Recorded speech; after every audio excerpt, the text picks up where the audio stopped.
Hey everyone, Gil here at Camp Patton Family Compound.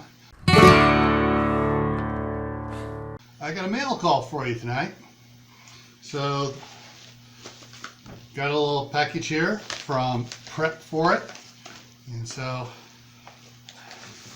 open it up here. Some of these envelopes really stick. Hey,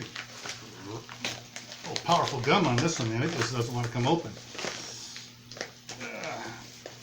There we go. Got it open enough now. I think it's going to come out. Yeah, there we go.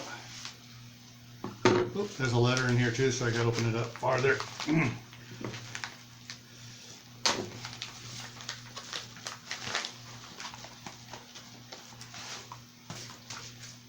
Okay, and let's see what the little card here. So open it up here and see what it says.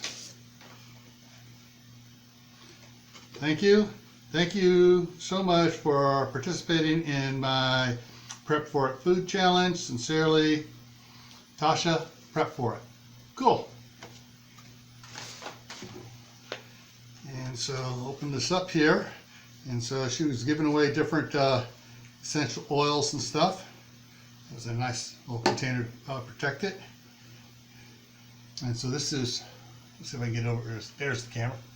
This is wintergreen, and yeah, it's showing it backwards. Okay. Anywho, so yeah, wintergreen, essential oils, and this one I'm actually gonna save it for my wife because she knows what to do with this. So that's it. So thank you, Tasha, for that, and I know my wife will appreciate it. And if you guys aren't subscribed to Tasha over at Prep4it, and that's P-R-E-P, the number 4, then I-T. Check her out. She's got some great videos over there. Alrighty? So take care, and I'll see you in the next video.